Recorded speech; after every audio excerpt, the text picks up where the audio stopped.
Assalamualaikum warahmatullahi wabarakatuh.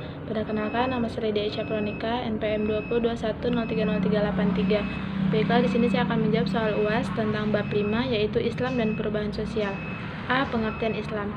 Islam adalah agama yang diyakini sebagai ajaran yang diturunkan oleh Allah SWT kepada Nabi Muhammad SAW untuk mengatur hubungan antara manusia dengan Khaliknya, hubungan manusia dengan dirinya sendiri, dan hubungan antara manusia dengan sesamanya.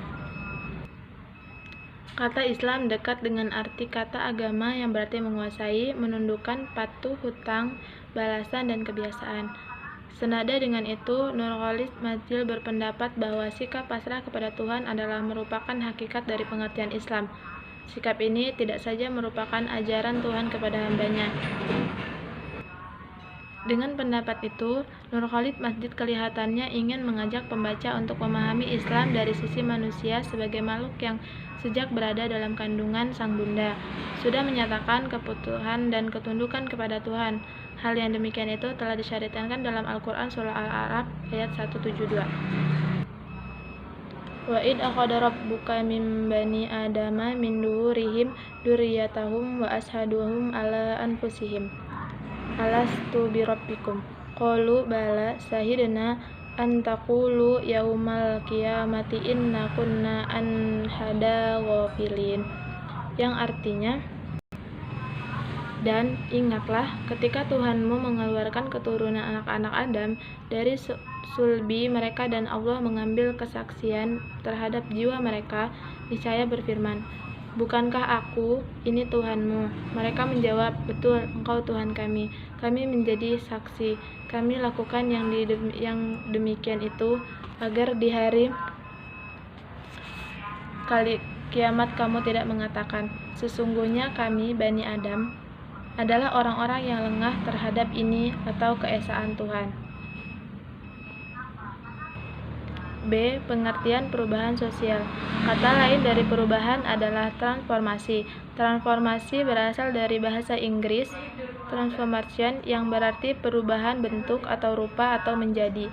Kemudian diserap ke dalam bahasa Indonesia dengan kata transformasi dalam Kamus Besar Bahasa Indonesia. Transformasi diartikan sebagai perubahan rupa, bentuk, atau sifat dan sebagainya.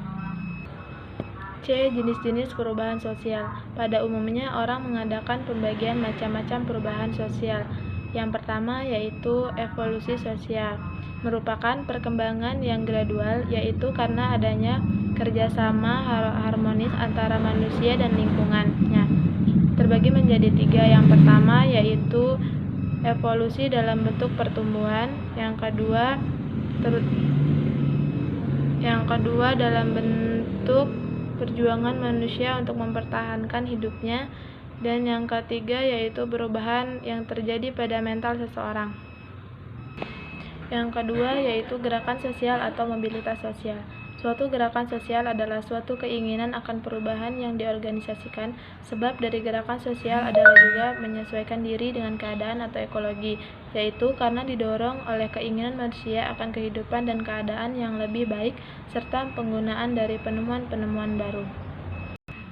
Yang ketiga yaitu revolusi. Pada umumnya revolusi didahului oleh adanya ketidakpuasan dan golongan-golongan tertentu. Hal mana biasanya telah didahului oleh tersebarnya suatu ide baru. Saat pecahnya suatu evolusi ditandai oleh adanya error. Yang D yaitu perubahan dalam Islam. Untuk menganalisa fenomena perubahan sosial dari kacamata Islam, maka kajian tentang sosiologi Islam perlu dihidupkan kembali, karena kajian tentang perubahan sosial umat Islam merupakan bagian atau cabang sosiologi Islam. Oke, sekian dari saya. Wassalamualaikum warahmatullahi wabarakatuh.